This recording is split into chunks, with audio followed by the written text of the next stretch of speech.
Master गीत बजावा थड़न हर घर घर की ये कहानी हो कोनो जरूरी ना हो कि जौन गीत में बहुत अश्लील रही हुए गीत निक लगेला।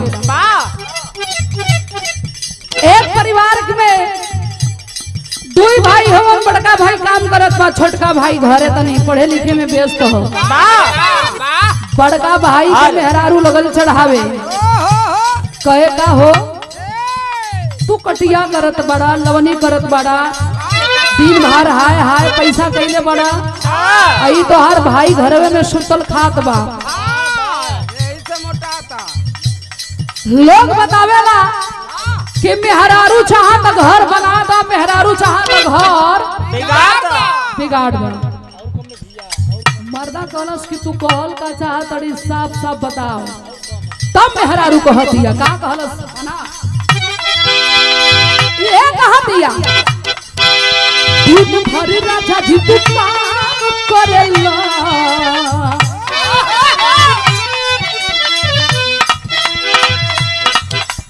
दिन भर राजा जी तू काम करेला, अरतियों में तनी नया राम करेला।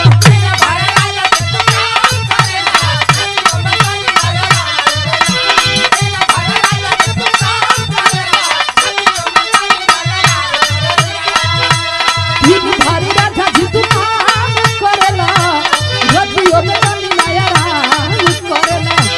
अतना तना के बोला बाबा ना बोला में हर पाए रह जा।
कह दिया कि तोहार खाते तमारी देवरू पाता हो गईले,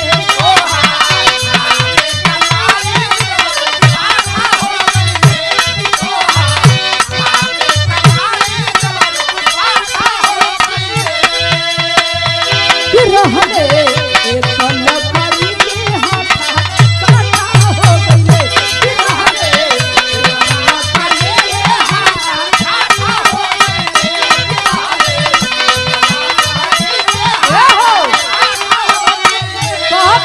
सुना कि तोहार खाते कमाई देवरू पाता हो गईले, कि रहले एक लकड़ी के हाथा काटा हो गईले, कि रहले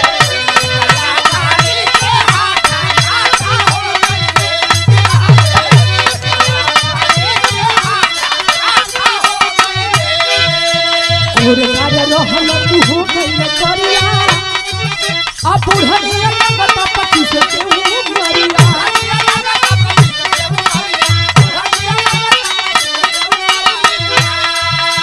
तोरे कार रहल तू हो गईले करिया, अब बुढ़निया लगता पति से केहू मरिया। अतना कहा के बोला बाबा ना बोला में घर पाए रह जा।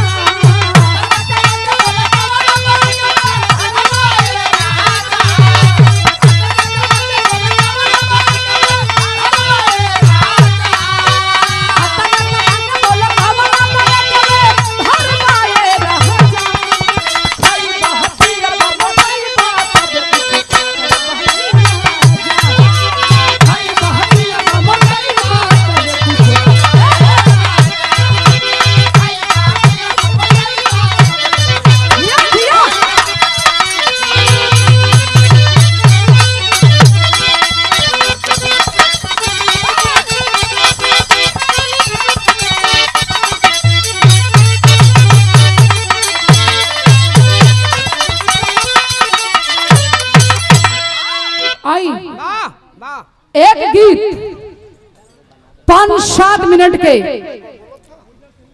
इधर से सुनल जा वाह जौन उपलक्ष्य में हम कलाकार बुलावल गइल बानी वाह ओ विषय में भी चर्चा मिली और आपे लोगन बतावेला जहां ना पहुंचा रबी वहां पहुंचा कभी 5-7 मिनट का गीत हो तने आनंद लिहल जाई कैसे वाह